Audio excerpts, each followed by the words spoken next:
నమస్తే అండి. మన కన్వర్జేషన్ రికార్డ్ చేస్తున్నాను. ఆస్ట్రాలజీ కేస్ ఓ స్టడీకి యూట్యూబ్లో అప్లోడ్ చేస్తాం. ఓకే కదా? ఓకే. ఓకే. Okay sir. చెప్పండి. 12 ఏప్రిల్ 95. అవునండి. టైం ఎంత? టైం వచ్చేసి 1:35 PM. Okay. Hyderabad birth place. Hyderabad birth place. ఇది పక్కా కరెక్టా? నక్షత్రం లగ్నం తెలుసా?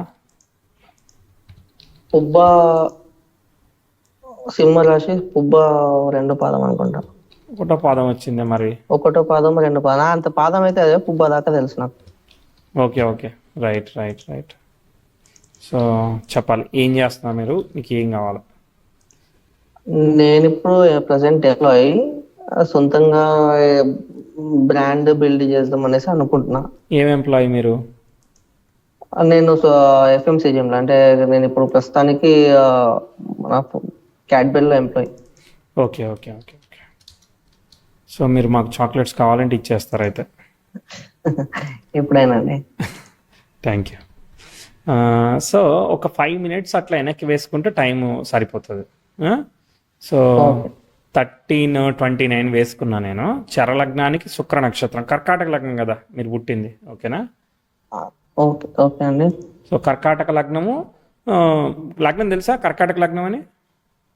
లేదండి, అంత డీప్ గా తెలీదు. నేను ఎప్పుడు ఉభా చూడలేదండి. నక్షత్రం సింహరాశి వరకే తెలుసు. మీరు అంతే అంతే. వారం పుట్టింది వచ్చేసి బుధవారం, మరి అది తెలుసా? బుధవారం.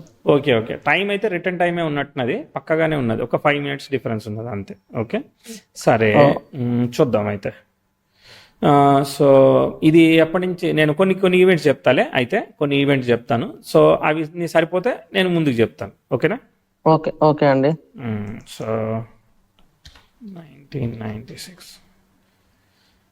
చార్ట్ ఎలా ఉందనంటే, చతుర్థాధిపతి అష్టమాధిపతి కలిసి అష్టమంలో గురు నక్షత్రంలో ఉన్నారు. గురువు ఏమయ్యాడు? వక్రించి పంచమంలో ఉన్నాడు. That is unfortunate thing for Guru. గురు నీచంలో పడిన బుధుడు యొక్క నక్షత్రంలో ఉన్నాడు. బుధుడు రవి కలిసే ఉన్నారు. రవికి కొంచెం వెనకాలన్నాడు కాబట్టి ఇమీడియట్గానే వక్రించాడు. సో అన్ని ప్లానెట్స్ బుధ నక్షత్రాల్లో ఉన్నాయి. సో బుధుడు ఏమయ్యాడు? నీచంలో ఉన్నాడు. కానీ రవి కొంచెం డామినేట్ చేశాడు. ఇంటెలిజెన్స్ అయితే ఉంది, కానీ దాన్ని రైట్ వేలో ఇంప్లిమెంట్ చేయడానికి ఒక్కోసారి సపోర్ట్ సరిపోవడంలో కొంచెం గ్యాప్స్ ఉన్నాయి. అదొక పాయింట్. రెండో పాయింట్ ఏంటంటే, శని శుక్రులు బాగా యోగిస్తూ ఉంటారు. ఎందుకంటే వక్రత్వ దోషాన్ని గురువు వల్ల పొందారు కాబట్టి. లక్ అనేది ఉంది, పూర్వపుణ్యం ఉన్నది. తర్వాత మార్స్ అనేవాడు రాహుని ఆస్పెక్ట్ చేశాడు కాబట్టి మీకు ఒక్కోసారి లార్జ్ స్కేల్గా గ్రీడీగా కానీ ఏదన్నా పోతే ఒక్కోసారి డబ్బుల్ని డిస్టర్బ్ చేసే అవకాశం ఉంది. రాహు అష్టమాన్ని ఇండికేట్ చేశాడు, 8th హౌస్ని బాగా ఇండికేట్ చేస్తున్నాడు కదా. సరే ఓకే, చూద్దాం. టైం ఫ్లో చూద్దాము. ఎస్టాబ్లిష్మెంట్ గురించి అడిగారు. ఎస్టాబ్లిష్మెంట్ అంటే 4th హౌస్. 4th లార్డ్ అనేవాడు ఎప్పుడైతే అష్టమంలోకి వెళ్ళి వక్రత దోషాన్ని పొందాడో, సొంత ఇల్లు కట్టుకోవడానికి కానీ, సొంత కంపెనీ పెట్టుకోవడానికి కానీ, ఎస్టాబ్లిష్ చేయడానికి కానీ, ఒక దగ్గర స్థిరంగా కూర్చోవడానికి కానీ, వీటన్నిటికీ ఇబ్బందులు ఏర్పడతాయి. ఇప్పుడు మీరు FMCG అంటే మీరు బాగా బయటికి వెళ్ళేది ఉంటుందా? ఎలా ఉంటుంది మీ జాబ్? చాలా చాలా అండి. డైలీ దాదాపు ఒక 60-70 కిలోమీటర్స్ ఉంటుంది. మీరంతా ట్రావెల్ చేయాల్సి వస్తాం చూసారా. 4th హౌస్ బలంగా ఉంటే అంత ట్రావెలింగ్ ఉండదు అనమాట. సో 4th హౌస్ లాడు రెట్రో ఎఫెక్ట్ తీసుకున్నాడు, అందుకే ఒక దగ్గర స్థిరంగా ఉండనివ్వట్లేదు. ఓకే సరే చూద్దాము, టైం చూద్దాం. ఇంకోటి, రవి ధనాధిపతి గండాంతర నక్షత్ర పాదంలో ఉన్నాడు అనమాట. అన్నీ మీకు 8th హౌస్ కనెక్ట్ అయ్యే వరకు మీకు ఏదైనా వస్తే ఆల్ ఆఫ్ ఏ సడన్గా వచ్చేదానికి అవకాశం ఉంది. అర్థమైందా? అన్ని ప్లాన్డ్గా కాదు, అన్ప్లాన్డ్గా వచ్చేదానికి అవకాశం ఉంది. ఎథికల్గా ఉంటారు, ఎందుకంటే లగ్నాన్ని గురువు చూస్తున్నాడు కాబట్టి. మనం ఒకరిని మోసం చేసే మనస్తత్వం కాదు. ప్రొఫెషనల్గా చాలా ఎదగాలనే కోరిక, పట్టుదల ఉంటాయి, అయ్యేదానికి అవకాశం ఉంది. కానీ మనం అనుకున్న ప్లాన్లో కాదు, అవి ఆటోమేటిక్గా గ్రోత్ రావాలి తప్ప మన ప్లాన్లో అయ్యేటట్టు ఒక్కోసారి పని చేయవు. చూద్దాము, చార్ట్ ఫ్లో చూద్దాం. స్టార్టింగ్లో ఎలా వెళ్ళిందో. స్టార్టింగ్లో ప్రోగ్రెసివ్ 10th హౌస్ 16 డిగ్రీలు 17 డిగ్రీలు ఉంది. అది ఏమీ బ్యాడ్ ఆస్పెక్ట్ ఫామ్ చేయలేదు, కానీ ఇమీడియట్గా కుజుడితో స్క్వేర్ అవుద్ది. అక్కడ ఒక ఇబ్బంది చెప్తా, అది పనిచేసిందో లేదో చూద్దాం. 2000 సంవత్సరం, మీకు 5 సంవత్సరాల వయసు, 99-2000 రాహుభుక్తి వచ్చింది. రాహుని కుజుడు చూస్తున్నాడు, శుక్రుడిలో రాహు జరుగుతున్నాడు. రాహు వెళ్ళి అక్కడ అష్టమానికి కనెక్ట్ అవుతాడు కాబట్టి ఒక ప్రమాదాన్ని ఇండికేట్ చేయాలి. గబాల కింద పడడం, దెబ్బలు తాగడం కానీ, లేదంటే అక్కడ ఫాదర్ వర్క్లో కానీ, ఏదైనా జాయింట్ ఫ్యామిలీస్ ఉంటే ఫినాన్షియల్గా మనకు అనుకున్నంత అదే మన డిస్ట్రిబ్యూషన్లో సరిగా అంటే నా మీద వేడి నీళ్ళు పడ్డదండి. వేనీళ్ళు పడ్డది. Okay right. అక్కడ మొత్తం ఒళ్ళంతా కాలిపోయింది. తర్వాత మళ్ళీ రికవర్ అయిందా స్కిన్ అంతా? ఇంకా అయిపోయింది. విత్ ఇన్ 2 months రికవర్ అయిపోయింది. Okay okay. చాలా పెద్ద ప్రమాదమే ఆ వయసుకి. తర్వాత దాని తర్వాత ఇది ఒక ప్రమాదం. ఓకే, తర్వాత నెక్స్ట్ 2003లో progressive 10th house natal Venus and natal Saturn శని శుక్రులకి అర్ధకోణ స్థితి ఇచ్చింది. ఎక్సలెంట్ ఆస్పెక్ట్ అనమాట. కాబట్టి మంచిగా ముందుకెళ్తుంది. ఇక్కడ నుంచి దాదాపు సమస్యలు లేకుండా దోషం అంతా క్లియర్ అయిపోయింది. 2003, 2004 శుక్రుడు వచ్చాడు. శుక్రుడు బుధ నక్షత్రంలో ఉన్నాడు. శుక్రుడు తర్వాత ముఖ్యంగా అదే గురువు వచ్చాడు. గురువు తర్వాత శని వచ్చాడు. అది అంటే 2003 నుంచి 2006లో మీ ఫాదర్కి ఫ్యామిలీలో అక్కడ ఏదైతే ఇంప్రూవ్మెంట్ అవుతుందో ఆ మ్యాక్సిమం ఇంప్రూవ్మెంట్ ప్రోగ్రెస్ చెప్పాలి. సో కాబట్టి 3, 4, 5, 6లో ప్రోగ్రెస్ వస్తుంది. మీకు అక్కడ ప్రోగ్రెస్, ఇల్లు కట్టుకోవడం, ఇంప్రూవ్మెంట్ వచ్చాయా, అనిపించాయా లేదా? ఫ్లాట్ తీసుకున్నాను, ల్యాండ్స్ తీసుకున్నారు. ఓకే, అంటే పొటెన్షియల్ ఉంది కాబట్టి తీసుకున్నారు కదా, ముందుకెళ్ళారు కదా, పాజిటివ్. అక్కడి నుంచి అంత ఇబ్బంది ఏమి చెప్పను, పాజిటివ్గానే చెప్తాను. ఓకే, 6, 7, 8 ఇవన్నీ ముందుకు పోతున్నాయి. చిన్న చిన్నవి ఉన్నా కూడా అవేం పెద్దగా ఏమి చెయ్యవు. చాలా చక్కగా పోతుంది కదా చాటు. కాబట్టి చదువు ఇవన్నీ కూడా మంచిగా స్టెప్ బై స్టెప్ ముందుకు పోతాయి. ఓకే, ప్రాబ్లం వచ్చేంత వరకు సాఫీగానే ఉంటుంది లైఫ్. ఓకే, 11, 12 డీసెంట్గా పోతా ఉంది. 13, 14లో మేజర్ ఇన్సిడెంట్ మిస్ అయిందా ఒకసారి? మీరు చాలా మేజర్ ఇన్సిడెంట్ నా లైఫ్ లో. నాకు టెస్ట్ అయినా అది? ఓకే ఓకే, సరే, నేను టెస్ట్ పాస్ అవడానికి ట్రై చేస్తానే. సో ఇది మీ చాట్ కాబట్టి మీ గురించి చెప్తా, వేరే వాళ్ళ గురించి వచ్చినప్పుడు చెప్తా. నాదే అంటే నాకు సొంతంగా అయింది. సరే సరే సరే, చూద్దాం. మీరు మేజర్ ఇన్సిడెంట్ అంటే ఇక్కడే తీసుకోవాలి, 2007, 2008లో. ఎందుకంటే శుక్రుడిలో బుధుడు జరుగుతున్నారు. లేదు, ఆగండి. ఇక్కడ ఏం జరుగుతుందో చెప్పనివ్వండి, అట్లా ట్రై చేస్తాను. ఓకే, కంగారు పడితే ఎట్లా చిన్నపిల్లాడిని. ప్రోగ్రెసివ్ మెర్క్యూరీ నెటల్ మార్స్కి స్క్వేర్ అయింది. అక్కడ ఫికిల్నెస్ అంటే ఇంట్లో వాళ్ళు డెసిషన్స్ తీసుకోవడంలో కావచ్చు, చదువు అటు ఇటు అట్లా కొంచెం ఏదన్నా కనిపించిందా లేదా? లేదు, ఏమీ లేదు. Okay, good. తర్వాత చూద్దాం. తర్వాత శుక్రుడు లోపల నెక్స్ట్ శుక్రుడు అయిపోతున్నాడు, 2009కి అయిపోతున్నాడు. శుక్రుడిలో కేతు వచ్చింది. శుక్రదశ కేతువు భుక్తి. కేతు ఎలా ఉన్నాడు? కేతు కుజుడు ఇండికేట్ చేశాడు. అక్కడ చెప్పేంతగా నాకైతే ఏమీ లేదు. ఓకే, దాని తర్వాత నెక్స్ట్ రవి దశ వచ్చింది. రవి గండాంతర నక్షత్ర పాదంలో ఉన్నాడు. ఓకే, నీచ పొందిన నక్షత్రంలో ఉన్నాడు. ఓకే, ఇప్పుడు రవి కాన్ఫ్లిక్ట్ ఏమైనా చేశాడా? ఏమీ చేయలేదు. ప్రోగ్రెసివ్ మెర్క్యూరీ బాగున్నాడు, ప్రోగ్రెసివ్ వీనస్ బాగున్నాడు, ప్రోగ్రెసివ్ మార్స్ కూడా బాగున్నాడు. ఏమి చెప్పేదానికి అక్కడ లేదు. ప్రోగ్రెసివ్ వీనస్ కూడా బాగున్నాడు. వస్తే చెప్తాను, ఆగండి. ఓకే, సన్ దశ.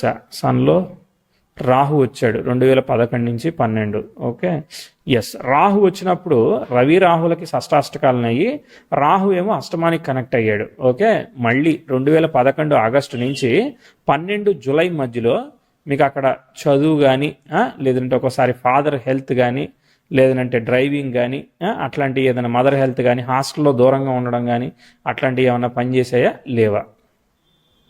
అంటే 2011-12లో నాకు చాలా హెల్త్ ఇష్యూ అయింది. ఆల్మోస్ట్ చచ్చి బతికాను. ఇది రవి రాహుల దోషం. అది కుజుడు రాహుని ఆస్పెక్ట్ చేస్తాం. ఏంది, బ్లడ్ ఇన్ఫెక్షన్? ఏంటిది అది? లంగ్స్ డిఫెక్టా? Blood infection. Okay, right. So ఇది ఒక భుక్తి, అర్థమైందా? ఇది ఒక భుక్తి అనమాట. 2011 ఆగస్ట్ నుంచి 12 జూలై మధ్యలో ఉంది. ఇది ఏంటిది? ప్రోగ్రెషన్స్ ఏమీ డ్యామేజ్ లేదు, అర్థమైందా? డ్యామేజ్ లేదు అని అంటే మనం ఓవర్కమ్ చేయగలుగుతాం. ఇక్కడ ఏమి వక్రత్వాలు లేవు, అర్థమైందా? మనం ఇంతకుముందు కూడా ప్రమాదం చూడడంలో వేనీళ్ళ ప్రమాదం ఒకటి చూసాం, అవునా? సో ప్రమాదం అనేది కామన్ ప్యాటర్న్ ఉంది. దాన్ని మనం వచ్చినప్పుడు జాగ్రత్తగా పట్టుకోవాలి. కొన్ని భుక్తులు వస్తాయి, అప్పుడు ప్రోగ్రెషన్స్ బాగున్నా కూడా ఒకసారి ఇస్తాయి. కానీ ప్రోగ్రెషన్స్ బాగున్నప్పుడు ఏమవుతుంది, మనం క్విక్గా రికవరీ అవుతాం అనమాట. సో అది లైఫ్గా డ్యామేజ్ని చేసేదానికి ఏం చేయదు. ఓకే, రికవరీ కావడానికి ఛాన్స్ ఇచ్చింది. ఒకవేళ అది లేదనుకో మనం కాలేంగా. ఇంకో ప్రాబ్లం ఏంటంటే ఈ చార్ట్లో షష్టాధిపతికి వక్రత్వ దోషం ఉంది కదా, ఇమ్యూనిటీ ఆఫ్ హెల్త్ ఉంది ఒకటి. రెండోది ఏంటంటే ఏదైనా వచ్చింది తగ్గడానికి కూడా టైం పడుతుంది. ఈ రెండు కూడా ఇర్రెస్పెక్టివ్ ఆఫ్ యువర్ టైం. నాకు టైం ఎట్లా పోతుంది అనేది సంబంధం లేదు. సెన్సిటివ్ హెల్త్ ఉంటుంది. అంటే బెడ్ రిటర్న్ కాము, మళ్ళీ అర్థమైందా? బెడ్ రిటర్న్ కాము. ఓకే, అంటే కంప్లీట్గా అయిపోయేదని ఉండదు. కాకపోతే వస్తూ ఉంటుంది, వచ్చేది. ఒక్కోసారి ఏంటిది, సంతానానికి డిలే కూడా చేస్తుంది. ఇదే కాంబినేషన్, దాన్ని కూడా గుర్తుపెట్టుకోవాలి. ఓకే, తర్వాత చూద్దాం. పాస్ అయ్యాను మరి, తప్పట్లు మరి. రైట్, పాస్ అయ్యానా లేదా? పాస్ అయితే ఏముండదు, ఫెయిల్ అయితేనే కొట్టేసి వెళ్ళిపోతారు, అంతేనా? లేదు అదేం లేదు, అంటే అది ప్రెడిక్షన్ కాదు.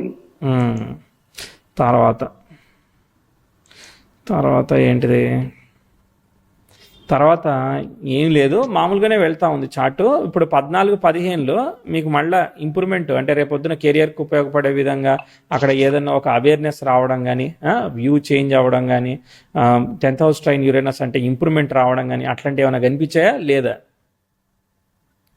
ఏ సంవత్సరం అండి? 14, 15, 16లో ఇంప్రూవ్మెంట్ చెప్తా. ఓకే. ఏమైనా జరిగిందా లేదా? పీపుల్ కనెక్షన్స్ జరిగింది, అంటే కొంచెం ఇంప్రూవ్మెంట్ జరిగింది. ఇంట్రోవర్ట్ నుంచి ఎక్స్ట్రోవర్ట్ అయినా ఏమైంది? అలాంటిదే, అంటే నేను కాలేజ్లో వెళ్ళాక కొంచెం చాలా ఇంప్రూవ్మెంట్స్ అయ్యి. వెరీ గుడ్, బాగుంది. దాని తర్వాత డిఫికల్టీ చెప్తానే. 2019లో ప్రోగ్రెసివ్ సన్ నెటల్ మార్స్కి స్క్వేర్ అయ్యాడు. మళ్ళీ కుజుల్లో రాహుభుక్తి వచ్చింది. మనకి రాహుభుక్తి ప్యాటర్న్ ఐడెంటిఫై అయింది కదా, సో మళ్ళీ ఛాలెంజ్ అనమాట. ప్రోగ్రెసివ్ ఈసారి ఇంకొంచెం పెద్ద ప్రాబ్లమే కనిపించింది. ప్రోగ్రెసివ్ సన్ మార్స్కి ట్రైన్ అయినా, ప్రోగ్రెసివ్ మార్స్ ట్రైన్ అయినా ప్రోగ్రెసివ్ సన్ అంటే దీన్ని క్యాన్సిలేషన్ ఆస్పెక్ట్ అంటారు. సో కానీ బట్ పని చేస్తుంది, ఎంతో కొంత పని చేస్తుంది కాబట్టి చెప్పాలి కదా. కాబట్టి 17 డిసెంబర్ నుంచి 19 జూన్ మధ్యలో ఉంది. అక్కడ చదువు ఎలా ఉంది, ఆపర్చునిటీ ఎలా ఉంది, రిలేషన్షిప్ ఎలా ఉంది, ఇవన్నీ ఎలా ఉన్నాయి, ఇబ్బంది ఏమైనా కనిపించిందా? ఫాదర్ హెల్త్ ఎలా ఉంది? అందరిది హెల్త్ బాగుంది. అంటే నాకు అప్పుడు కొంచెం హెల్త్ ఇష్యూస్ ఉండే, కిడ్నీ స్టోన్స్ ఉండే. అదొకటే. డాడీది అంతా ఏం లేకుండే, అంతే ఇంకేం లేకుండే. ఓకే. కిడ్నీ స్టోన్స్ త్వరగానే రెక్టిఫై అవుతాయి కదా. అంటే హాస్పిటల్ అడ్మిట్ అవ్వాల్సి వచ్చింది. ఓకే. సరే, అది ఇబ్బందికరమైన ఆస్పెక్ట్. మరి అడ్మిట్ అంటే ఏమన్నా చిన్న సర్జికల్ ప్రొసీజర్ యూజ్ చేశారా? లేదు, సర్జికల్ లేదు, ఒక టాబ్లెట్స్. హాస్పిటల్ అడ్మిట్ ఉండే అంతే. లేదు, సెలైన్స్ ఎక్కాయి 3 days. ఓకే. దాని తర్వాత అదొక బ్యాడ్ ఆస్పెక్ట్ కదా. ఇక్కడ నుంచి ఏంటంటే కెరియర్ కొంచెం సెటిల్ అవ్వడానికి అది చేస్తాం, చూద్దాము, ట్రై చేద్దాం. దాని తర్వాత ప్రోగ్రెసివ్ సన్ అంటే ఇది క్యాన్సిలేషన్ ఆస్పెక్ట్ చాలా వరకు కాపాడుతుందిలే, చూద్దాము. ప్రోగ్రెసివ్ వీనస్ కూడా బాగానే వెళ్తున్నాడు. ప్రోగ్రెసివ్ 10th హౌస్తో ఇష్యూ లేదు. చంద్రదశ వచ్చేసింది. ఓకే, 2016 నుంచి 26 వరకు అది కూడా అయిపోతుంది కదా. చంద్రుడు అష్టమానికి కనెక్ట్ అయ్యాడు. ఫాదర్ ఏం చేశారు అంటే ఏ రకంగా? జాబ్ ఆయన ప్రొఫెషన్. డాడీ అతను ఆర్కిటెక్ట్ చేశారు. Okay, right. దాని తర్వాత చంద్రదశ వస్తూ ఉంది కానీ మరి కుటుంబ అవసరాలకి పోవడం ఇట్లా పనిచేస్తా ఉందన్నమాట. చంద్రదశ ఖర్చులు అయిపోతా ఉన్నాయి. 2016 నుంచి ఉద్యోగం వచ్చినా, ఆపర్చునిటీ వచ్చినా మనం ఖర్చు అయిపోతుంది బాబు అని చెప్తాం. నువ్వైతే నీ స్కిల్ అయితే 2021, 22, 23 జాబ్ పరంగా డబ్బులు రావడానికి కానీ, మనకి పొజిషన్ ఇంప్రూవ్ అవ్వడానికి ఇది పనిచేస్తుంది. కానీ ఆపర్చునిటీ వచ్చినప్పటికీ కూడా దాన్ని నిలబెట్టుకోవడంలో మనం వాటిల్లో ఎక్స్పెక్టెడ్గా చెప్పను నేను. దశ అర్థమైందా? 23, 24 అలా నడుస్తూ ఉంది కదా, అర్థమైందా? 22 నుంచి కూడా బాగానే ఉంది, వర్క్ పాజిటివ్గా ఉంది. 22, 23 పొజిషన్ కానీ సాటిస్ఫాక్టరీగా ముందుకు పోతుందని చెప్తాను. 24 అయిపోయింది, చంద్రదశ అయిపోయింది. చంద్రదశ అయిపోయే వరకు చంద్రుడు బాగానే పనిచేశాడు. చంద్రుడి లోపల లాస్ట్లో శుక్రుడు వస్తున్నాడు. శుక్రుడు స్టార్లాడు వక్రించాడు, పంచమంలో ఉన్నాడు. 10th house square natal moon జరుగుతుంది. హెల్త్ ఒకటి చూసుకోవాలి, రిలేషన్షిప్ చూసుకోవాలి, మ్యారేజ్ ప్రాస్పెక్టివ్ చూసుకోవాలి. ఇవన్నీ కూడా మనం ఎక్స్పెక్టెడ్గా చెప్పం, పాజిటివ్గా చెప్పం, ఇబ్బంది చెప్తాం అనమాట ఈ పర్టికులర్ టైంకి. ఓకే, దాదాపు 26, 25, 26 ఇదంతా ఛాలెంజింగ్గా ఉందని చెప్తాం. అది మనం కరెంట్ టైంకి వచ్చాం. సో ఇప్పుడు క్వశ్చన్ ఏంటిది? ఫర్దర్గా నేను ఒక బ్రాండ్ బిల్డ్ చేయాలని అంటే అది ఎట్టా మళ్ళీ క్లియర్గా చెప్పాలి నాకు అర్థమయ్యేలాగా. అంటే నేను ఒక బ్రాండ్ బిల్డ్ చేయాలనుకుంటే బేబీ సోప్స్ లో వెళ్తున్నా. Soaps, chemical, okay, right. మార్స్, కాకపోతే అది నా పేరులో కాకుండా మా డాడీ, మా మిసెస్ ప్లస్ మా బావ ఉన్నాడు, ముగ్గురు పేరు మీద చేస్తున్నా. ఎందుకని? మీ పేరు మీద మీరు వర్క్ చేస్తున్నారు కాబట్టి అలాంటిదే. ఓకే. సో దాన్ని ఏం చేయాలి? ఇప్పుడు మీకు తెలిసిన షాప్స్కి డిస్ట్రిబ్యూట్ చేస్తారా? అంటే ఈ కామర్స్ లో, ఈ ఆన్లైన్ కామర్స్ ద్వారా చేస్తారా? ఆన్లైన్, అవునవునండి. ఓకే. అది బేబీ సోప్సా ఏంటి అవి? అవునండి, బేబీ సోప్. అంటే ఫస్ట్ తో బేబీ సోప్ తో లాంచ్ చేస్తున్నాం, దాని తర్వాత ఎక్స్పాండ్ చేస్తాం. ఓకే. అది ఎప్పుడు లాంచ్ చేస్తున్నారు? ఎప్పుడు స్టార్ట్ చేశారు? అంటే మ్యానుఫ్యాక్చరింగ్ అయితే ఇచ్చేసాను. అది మ్యానుఫ్యాక్చరింగ్ అయిపోయిందంటే విత్ ఇన్ 10 days లాంచ్, అంటే ఆల్మోస్ట్ మే అవుద్ది. ఆల్రెడీ డెసిషన్ తీసుకున్నారుగా, ఇప్పుడు నేను చెప్పేది ఏముంది? డెసిషన్ తీసుకున్నాను, బట్ నాకు హౌ ఇట్ గోస్ అంటే డెసిషన్ తీసుకుంటే ఐ జస్ట్ ఇన్వెస్టెడ్ చాలా తక్కువ ఇన్వెస్ట్ చేశాను దాంట్లో. అవును, సోప్ కంటే తక్కువే ఉంటది కదా. రైట్. చాలా తక్కువ, అంటే తక్కువనే ఇన్వెస్ట్ చేశాను. ఇప్పుడు ఒకవేళ ఎంత అవుతుంది? నేనే చేయాలంటే ఎంత అవుతుంది? అంటే ఇనిషియల్ మ్యానుఫ్యాక్చరింగ్ నాకు 3 lakhs అవుతుంది. Okay okay. సో వాళ్ళు ఒక లాట్ లాగా ఇంత క్వాంటిటీ అని ఇస్తారేమో మినిమం. ఇంత క్వాంటిటీ అని ఇచ్చేస్తారు. Correct correct. దానికి మనం లేబులింగ్ చేసుకుని మన బ్రాండ్తో మనం వాళ్ళే లేబుల్ మొత్తం మ్యానుఫ్యాక్చరింగ్ లోనే లేబులింగ్ అంతే మనకి అంతా ఇచ్చేస్తారు. అయిపోతుంది. మనం ఇక సేల్స్ లోనే ఉండాలి ఇక. మనం సేల్స్ లోనే ఉండాలి, marketing sales. Okay right right right. So చూద్దాం. ఇప్పుడైతే మరి ఎక్స్పెక్టెడ్గా ఫ్లో అవ్వట్లేదు. Progressive 10th house square natal moon జరుగుతుంది. ఇది ఎక్స్పెక్టెడ్గా లేదు కదా, కాబట్టి మనం ఎక్స్పెక్టెడ్గా ఇప్పుడే చెప్పాం. మళ్ళీ వచ్చినప్పుడు ఈ సోప్ అనేది కాంబినేషన్ ఓకే అయినప్పటికీ కూడా తర్వాత చూద్దాం. తర్వాత మార్స్ భుక్తి జరుగుతుంది. కుజుడు నీచ పొందిన నక్షత్రంలో ఉన్నాడు. కాకపోతే రవి ఉన్నాడు కాబట్టి ఓకే, కానీ గణాంతరం. సో నేను యాజ్ ఇట్ ఈజ్గా చెప్తాను, మరి అర్థమైందా? జరుగుతుందా లేదా అని కూడా నాకు తెలియదు, మరి చెప్తా నేను. ఊరికే అట్లా తీసుకోండి, ట్రై చేస్తాను, సరేనా? మీ ఎక్స్పెక్టేషన్కి మీ అవ్వగలనేమో అనుకోవట్లేదు కానీ బట్ ట్రై చేస్తాను, చెప్తా. 10th house square natal moon జరుగుతుంది కాబట్టి ఎక్స్పెక్టెడ్గా లేదు అని చెప్తాను, అర్థమైందా? కుజదశ జరుగుతోంది కాబట్టి కుజుడు రాహుని చూడడం ఇవన్నీ నాకు నచ్చలేదు కదా.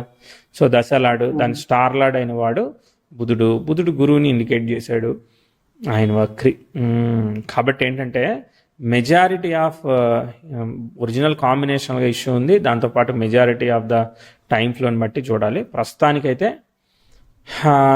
వస్తుంది, మీకు ఒక అవకాశం వస్తుంది, వచ్చినప్పుడు చెప్తా. అప్పటిదాకా సెల్ఫ్ ఎఫర్ట్. ఓకే, 26, 27, 28, 29, 30 ఇదంతా కూడా మీకు వర్కౌట్ అవుతుంది అని చెప్పను, అర్థమైందా? మీకు మీ బ్రాండ్ ఏదైతే ఉంటుందో మీకు ప్రోగ్రెస్ అవుతుంది అని చెప్పను, ఓకేనా? ఎప్పుడైతే కుజుడిలో బుధుడు వస్తాడో, బుధుడు వక్రత్వ దోషాన్ని పొందాడో సడన్గా ఫ్లై అవుతుంది అనమాట. ప్రోగ్రెసివ్ వీనస్ రెట్రోగ్రేడ్ యూనివర్స్కి స్క్వేర్ అవడం ఎక్సలెంట్.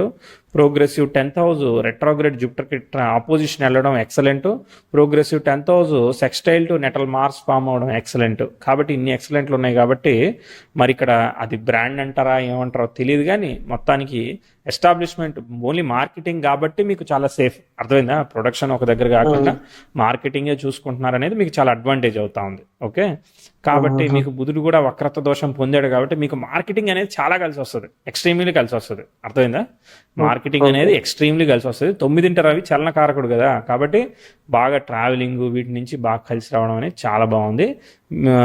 గురు పంచమంలో వక్రత దోషం పొందడం అనేది నాకు నచ్చడం వల్ల బేబీ సోప్ అనేది కాన్సెప్ట్ ద్వారా వచ్చే కెమికల్ కూడా యాక్సెప్ట్ చేస్తాను అనమాట. ఓకే, సరే. 29, 30 శని భుక్తి, తర్వాత బుధ భుక్తి, ఇవన్నీ కూడా లిఫ్ట్ ఇచ్చేదానికి నాకు అవకాశం ఉంది. సో అప్పటిదాకా ఏం చేయాలి? అదే చేయాలి, ఇప్పుడు చేసేది చెయ్యాలి. అప్పుడు ఇంకో థాట్ రావచ్చు 29, 30లో, ఇట్లా కాదు నేను ఇంకో రకంగా చేయాలని మీరు అప్పుడు ఫిక్స్ అవ్వచ్చు, అర్థమైందా? కాబట్టి అప్పటిదాకా ఇన్వెస్ట్మెంట్ని రికమెండ్ చేయను నేను. దాని తర్వాత మరి ఇప్పుడే డిసప్పాయింటింగ్ ఎందుకు చెప్పారంటే, మరి చెప్తా నేను, నా దగ్గరికి వచ్చినప్పుడు క్యాలిక్యులేషన్ ఎట్లున్నా అట్లా చెప్పాలి. మరి అంటే నేను కూడా చూయించుకున్నాను, బయట చూయించుకుంటే నా పేరు మీద వద్దనగానే నా పేరు మీద తీయలే డాక్యుమెంట్స్. అదే అనుకున్నా, ఎక్కడో ఏదో తిరకాసు ఉన్నది, ఇట్లా అందరి పేర్ల మీద ఎందుకు పెడుతున్నారు అని అనుకున్నా. ఎవరు చేశారనేది, ఇప్పుడు నువ్వు నన్ను మోసం చేయొచ్చు కానీ దేవుడిని మోసం చేయలేవుగా. సో నేచర్ని ఎప్పుడు మనం మోసం చేయలేము. ఎవరు చేసినా ప్రాఫిట్ నీకే వస్తుంది కదా, వాళ్ళందరూ తీసుకోవట్లే కదా, అర్థమైందా? అంటే మాస్టర్ బ్రెయిన్ మీదే కదా, మాస్టర్ బ్రెయిన్ ఒకటే నాది, మిగిలినంతా ఇక ప్రాఫిట్ అంతా మా మిస్సెస్, మొత్తం అంతా మా మిస్సెస్ చేతిలోనే. అట్లా ఉండదుగా, మిస్సెస్ ఇచ్చి మళ్ళీ తీసుకుందామనా? మిస్సెస్ కి ఇచ్చాక మళ్ళీ తీసుకుందామనే కదా? లేదు, మొత్తం అక్కడనే, నా దగ్గర రాదు, ఇంకా రాదా? ఎంత చేసినా మొత్తం అక్కడనే. మనం ఇవ్వడానికి కూడా మనకి టైం ఫేవరబుల్ ఉండాలి, అర్థమైందా? గ్యామ్లింగ్ అట్లా చేయడానికి ఉండదు. సో 30 తర్వాతనే ఇది లిఫ్ట్ అవుతుంది. అక్కడి నుంచి అంటే ఇప్పుడు చేస్తూ వెళ్ళండి, ఫెయిల్యూర్ని యాక్సెప్ట్ చేయండి, అప్పుడు మీకు దాని రీఫార్మేషన్ వస్తుంది. అంటే దీన్ని ఇలా కాదు ఇంకో రకంగా చేయాలి, ఏదో మీకు ఐడియా వస్తుంది కదా, మీ స్ట్రాటజీ, అర్థమైందా? ఎడిసిన్ ఏదో కనిపెట్టగలుగుతాడని చెప్తాను కానీ బల్బే కనిపెడతావా నీకు పేరు వస్తుందని చెప్పలేము కదా, అర్థమైందా? సో అట్లా మీరు అదే అమ్ముతారా, బేబీ సోప్ అమ్ముతారా, లేకపోతే అది కాదు వేరే ప్రోడక్ట్ పర్ఫ్యూమ్ అమ్ముతారా తెలీదు. ఓకే, అప్పటికి వేరే చేంజ్ అవ్వచ్చు. ఓకే, సో అప్పటి పరిస్థితిని బట్టి చేంజ్ అవుతుంది. ఇప్పుడు ఎక్కువ ఇన్వెస్ట్మెంట్ ఎక్స్పెక్ట్ చేయకండి, అట్లా నడిపించండి. ఈ 4 ఏళ్ళు ఏంటిదంటే మీ ఛానల్ ఆఫ్ మార్కెటింగ్, మీ ఛానల్ ఆఫ్ అది బేస్ బిల్డ్ అవుతుంది అని అనుకోండి. ఆ మొత్తానికి పోయినా కూడా లైట్ అని అనుకోండి. అప్పటికి మీకు ముందుకు వెళ్ళేదానికి అవకాశం ఉంది. ఎప్పుడైనా ఒక అగ్రెసివ్ ఆస్పెక్ట్ జరుగుతున్నప్పుడు అప్పుడు ఎక్స్పెక్ట్ చేయాలి. ఓకే, సో 30 నుంచి 34 వరకు ఒక లెవెల్ ఆఫ్ ప్రోగ్రెస్ చెప్తాను. మళ్ళీ ఒక బ్రేక్ పడుతుంది. అర్థమైందా? మళ్ళీ ఒక బ్రేక్ పడుతుంది. ఇక ఈ బ్రేక్ ఈ 34లో వచ్చింది. మళ్ళీ రాహు వచ్చాడు. అరే రాహు దశ వచ్చింది, చెప్పా కదా. రాహు దశ, మార్స్ సగం యోగించాడు, సగం యోగించలే. తృతీయాధిపతి వ్యయాధిపతి నక్షత్రంలో ఉన్నాడు. ఓకే, తృతీయాధిపత్యం ఫేవరబుల్ గా ఇస్తాడు, వ్యయాధిపత్యం దెబ్బ కొడతాడు. సో ఫస్ట్ వ్యయాధిపత్యం ఇచ్చి తర్వాత తృతీయాధిపత్యం ఇస్తాడు. అంటే ఏంటిది? మార్స్ మెర్క్యూరీని ఫాలో అవుతున్నాడు. మెర్క్యూరీ వక్రత్వం వల్ల నిజానికి కన్య ఫలితం ఇవ్వాల్సింది మిథున ఫలితం ఇచ్చాడు. మిథున ఫలితం ఇచ్చి కన్య ఫలితం ఇస్తాడు అనమాట. అంతే, ఫస్ట్ హాఫ్ పోయింది, సెకండ్ హాఫ్ పనిచేస్తుంది మార్స్. ఓకే, తర్వాత రాహు ఎక్స్పెక్టెడ్ గా లేదు. సర్లే, అది అలా ఉండడమే మంచిది. అది కూడా సగం సగమే పనిచేస్తుంది. దాని తర్వాత ఏంటిది? సెల్ఫ్ ఎఫర్ట్ నడిచింది. ప్రోగ్రెసివ్ వీనస్ ముందు పోతున్నాడు కదా, కాబట్టి 37, 38 పర్వాలేదులే, బ్యాడ్ ఏమీ లేదు, నడుస్తూ ఉంది. ప్రోగ్రెసివ్ వీనస్ బాగున్నాడు. 10th హౌస్ ఎక్స్టైల్ నెటల్ సన్ ఇచ్చిన 10th house square natal Saturn ఇచ్చింది. మిక్స్డ్ ఆస్పెక్ట్, అంటే గుడ్ ఆస్పెక్ట్ జరిగి బ్యాడ్ ఆస్పెక్ట్ ఫామ్ అయింది. అన్స్టెబిలిటీ ఉంది చార్ట్ లోపల. అర్థమైందా? పూర్తిగా వర్కౌట్ అయ్యే విధంగా ఎస్టాబ్లిష్మెంట్ పోవట్లేదు, ఇది సక్సెస్ఫుల్గా లేదు. Okay, wait. ఓకేనండి, నాకు అర్థమైంది చార్టు. సో నేను బ్యాక్ వస్తాను.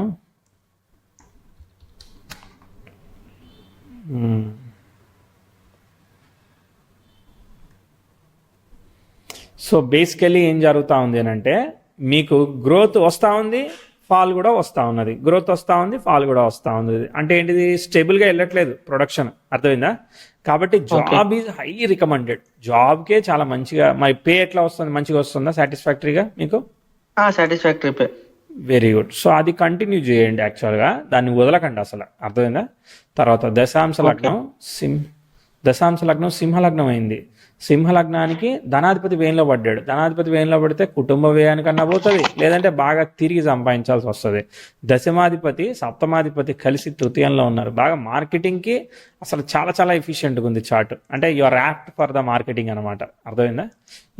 ఏదైనా ఎనీ టైప్ ఆఫ్ మార్కెటింగ్ మీరు ఏదైనా చేయండి, వాటికి బాగానే పనిచేస్తుంది. సో మినిమం గ్యారంటీ అయితే ఉంది. దశమంలో కేతు ఉండడము, కుజుడు లగ్నం మీద ఉండడం వల్ల మీకు జాబ్ పోవడం అనేది లేదు దాదాపుగా. అర్థమైందా? జాబ్ స్టెబిలిటీ అయితే ఉంది, అది guarantee. Point number 1. Point number 2, ఏదైతే మీరు గ్రీడీనెస్కి పోయి చేస్తారో ఒక్కోసారి ఫినాన్షియల్గా దెబ్బపడే అవకాశం ఉంది. అర్థమైందా? 2. మూడోది ఏంటంటే, మీకు 100 రూపాయలు డబ్బులు వచ్చాయంటే 100 రూపాయల్లో 30 రూపాయలు 35 రూపాయలు మీ ఇంటి ఖర్చులకు పెట్టుకోండి, ఫైనాన్షియల్ ప్లానింగ్. ఇంకొక 35 రూపాయలు కమిటెడ్ సేవింగ్కి వెళ్ళిపోండి. అంటే ఖచ్చితంగా నాకు వచ్చిన డబ్బుల్లో నేను సేవ్ చేయకపోతే కుదరదు, ఈ నాయి కాదన్నట్టుగా కమిటెడ్ సేవింగ్ చేయండి. ఇంకో 35 రూపాయలని 2 పార్ట్స్గా స్ప్లిట్ చేసి మీరు కావాలంటే ప్లే చేయండి, ఇంకోటి హై రిస్క్ ఇన్వెస్ట్మెంట్ చేయండి. అర్థమైందా? ఓ 15 రూపాయలని, అంటే 100లో వచ్చిన లాభం 100, ఆ 100 లాభంలో కేవలం 15% మాత్రమే ఈ ఇన్వెస్ట్మెంట్స్కి సరదాగా వాడుకోమంటున్నాను. అది టైం బాగున్నప్పుడు వర్కౌట్ అవుతుంది, టైం బాగున్నప్పుడు కొలాప్స్ కూడా అవుతుంది. దాన్ని దృష్టిలో పెట్టుకుని, హై రిస్క్ మేనేజ్మెంట్ని దృష్టిలో పెట్టుకునే మనం వెళ్ళాలి. రెండో ఆప్షన్ ఏంటిదనంటే, మీకు ఈ బిజినెస్ మీరు చేయకుండా, ఇప్పుడు నా దగ్గర 10 బిజినెస్ ఐడియాస్ ఉన్నాయి. ఓకేనా? ఎవ్రీ బిజినెస్ ఐడియాకి నాకు 5% నాకు ప్రాఫిట్ ఇవ్వాలి, అట్లనే కొంత శాలరీ కూడా ఇవ్వాలి. అర్థమైందా? అట్లా మీరు బిజినెస్ కన్సల్టెంట్ లాగా వేరే వాళ్ళకి, మీకు 10 మంది ఫ్రెండ్స్ ఉన్నారనుకో, వాళ్ళందరూ బిజినెస్లు పెట్టుకుంటారు, మీరు సలహా సజెషన్ ఇస్తారు. As a marketing FMCG marketing person గా అక్కడ కొంత హెల్ప్ చేస్తారు, అంతే. అర్థమైందా? సో కన్సల్టెంట్ గా ఉండాలి తప్ప మీరు డైరెక్ట్ బిజినెస్ లోకి వెళ్ళకూడదు. ఎందుకంటే మీ ఐడియాలు పక్కోడి మీద పనిచేస్తాయి కానీ మీ మీద పనిచేయవు. ఎందుకంటే కొంచెం అతి తెలివితేటలే ఎక్కువ ఉన్నాయని అనిపిస్తుంది అనమాట. ఇది కుజరాహులు ఏంటిదని అంటే, అక్కడ 4th కనెక్ట్ అయ్యంటే మనకు పనికొచ్చాయి కాదు, పక్కోడికి పనికొచ్చాయి. అర్థమైందా? కాబట్టి ఒక్కోసారి అందుకోసమే మధ్యలో క్రిటికల్ హెల్త్, బ్లడ్ ఇన్ఫెక్షన్, ఇవన్నీ టైమింగ్స్తో ట్యాప్ చేసి కలిపి చెప్తున్నా నేను. నచ్చకపోయినా నాకు 0 రేటింగ్ ఇచ్చినా ఇబ్బంది ఏం లేదు, కానీ నేను చెప్తాను. అర్థమైందా? రెమెడీలు మ్యాజిక్లు ఏముండయి, అర్థమైందా? రెమెడీ అని అంటే చెప్పా కదా, ఎట్టా సేవ్ చేయాలో ప్యాటర్న్ ని చెప్పాను, అదే రెమెడీ, అర్థమైందా? ఇప్పుడు ఏ రెమెడీ చెప్తే మీలో ఉన్న గ్రీడ్ కానీ లేదంటే టెంపర్మెంట్ కానీ చేంజ్ అవుతుంది? ఏది లేకుండా కొంచెం భక్తి అని ఉంటే, ఉమ్? కొంచెం భక్తి సైడ్ వెళ్ళినా కొంచెం చేంజ్ అయ్యే ఛాన్సెస్ ఉంటది కదా. భక్తి ఏం చేస్తుంది? నిన్ను టెంపర్మెంట్ ని బ్యాలెన్స్ చేస్తుంది. భక్తి అనేది నువ్వు చేసే దానిలో ప్రాఫిట్ వచ్చేటట్టు చేస్తుందా? చేయదు. దేవుడా కనీసం దేవుడా ఈ రోజు నేను ఆలోచన- చదివిన ఎగ్జామే రావాలి దేవుడా, నీకు 1000 కొబ్బరికాయలు కొడతానంటే అవుతుందా? అవ్వదు కదా. సో నీకు అక్కడ ఇట్లా ఫ్లో ఇట్టా ఉంది బాబు అనే దాన్ని అర్థం చేసుకోవడమే సగం మనం దానికి యాక్సెప్టెన్సీ వచ్చినట్టు. యాక్సెప్టెన్సీ వల్ల సగం మనం అగ్రెసివ్ స్టెప్ వేయకుండా ఉంటాం. ఇప్పుడు ఏం చెప్పాను, ఇప్పుడు 3 లక్షలు పెట్టారు, ఇదే ఫ్లోలో వెళ్తే 30-29 లోపు ఇంకో 2-3 లక్షలు కూడా పెడతారు, ఇంకో 2-3 లక్షలు 20 లక్షలు కూడా పెట్టడానికి సిద్ధం అవుతారు. అప్పుడేంది పరిస్థితి? 4 ఏళ్ల కెరియర్ లో సంపాదించిన డబ్బులన్నీ ఇటు సైడ్ పోతాయా పోవా? అవును, వెళ్తాం. పాజిటివ్ గా ప్రిడిక్షన్ చెప్పడం కన్నా నెగిటివ్ గా ప్రిడిక్షన్ చెప్పాలి అని అంటే 10 times ఎనర్జీ కావాలి. సింహం మీద సవారీ కదా, మీకు నచ్చదు కదా నేను చెప్పేది. అప్పుడు అర్థమైందా? మనం అనుకున్న చెప్పట్లేదని అని అనిపిస్తుంది, కానీ దాన్ని అర్థం చేసుకునే లోపే టైం అయిపోతుంది, అంతలోపు యాక్షన్ కూడా అయిపోతుంది.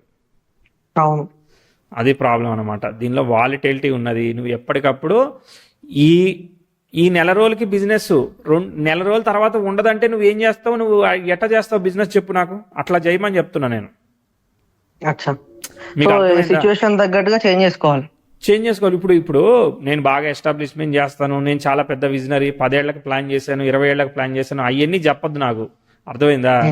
ఈ రోజు తెచ్చుకున్నాం, బండి మీద టమాటాలు పోసుకున్నాం, సాయంత్రానికి అమ్ముడుపోతే కుళ్ళిపోతాయి, ఏం చేస్తావు? సాయంత్రంలో అమ్మేయాలి నువ్వు, అంతే, క్వశ్చనే లేదు. ఓకే. అట్లాంటి ప్లాన్ లో ఏ ప్రోడక్ట్ ఉంటుందో అట్లాంటి ప్లాన్ లో ఏది వర్కౌట్ అవుతుంది. రిస్క్, ఇప్పుడు నేను ఒక 10 ఎన్టీపీసీ షేర్లు కొన్నాను, పవర్ కాబట్టి ఖరాబ్ అవ్వదు, ఏం కాదులే అని అనుకుంటాను. అలా ఉండాలి, నీకు సేఫ్టీ ఉండాలి, ప్రొటెక్షన్ ఉండాలి. ఓకే. లేదనంటే మాత్రం ఈజీగా రిస్క్ లోకి వెళ్ళే చార్ట్ ఇది. మీరు ఏంటంటే experimental nature, invention, experimental nature oriented personality, అర్థమైందా? మనం ట్రై చేద్దాం అనే ఒక వ్యూ, ఎప్పుడు కూడా ఓపెన్ మైండ్తో ఒక వ్యూ ఉంటుంది. కాకపోతే అది ఒక్కోసారి బెడిచి కొడితే మనకే కదా లాస్. ఎక్స్పెరిమెంట్కి కొంత కాస్ట్ అవుతుందా? అవుతుంది. అట్లా ప్రతిసారి తెలుసుకుంటా పోతే ప్రాఫిట్ ఎందుకు అవుతుంది? లాస్ అవుతుంది. అవును. సో చెప్పింది అర్థమైందా, అర్థం కాలేదా? అర్థమైంది. ఇప్పుడు నేను ఇచ్చిన ఐడియాలో అయినా నేను యాజ్ ఎంప్లాయీ ఉంటే సేఫ్ కదా. ఐడియాకి అయితే ఇప్పుడు వేరే వాడు ఇన్వెస్ట్ చేశాడు, వాడికి వర్కౌట్ అవుద్దేమో, వర్కౌట్ అయినా కాకపోయినా నువ్వు 5% సేఫ్టీతో ఉంటావు కదా. అంటే ఇప్పుడు నా ఇన్వెస్ట్మెంట్ కూడా మొత్తం నాది కాదు, మొత్తం మా మిస్సెస్ ఇన్వెస్ట్మెంట్. బా ఇంట్లో స్టోరీ, ఇప్పుడు ఆ జేబులోంచి ఈ జేబులో పెట్టుకున్నాను, ఈ జేబులోంచి తీసుకున్నా, ఆ జేబులో పెట్టుకున్నాను, చెప్పదు నాకు స్టోరీ అది. ఓకే. నేను చెప్పా ముందే, నన్ను గ్యామ్లింగ్ చేయండి పర్లే, నేను మోసపోతాను, కానీ నేచర్ ని మోసం చేయలేరని చెప్పేశాను ఆల్రెడీ. ఓకే. ఇంకా బాగా చెప్పానా? అంతే సండి. కాదు, 10లో 9 వచ్చాయా మార్కులు, 3 వచ్చాయా, ఎన్ని మార్కులు వచ్చాయి? 10కి 10 వచ్చేసాయి. వచ్చాయా? గెలుచుకున్నానా మీ మనసుని? Very good, very good, very good. All the best మరి. నమస్తే. Okay, thank you. Thank you.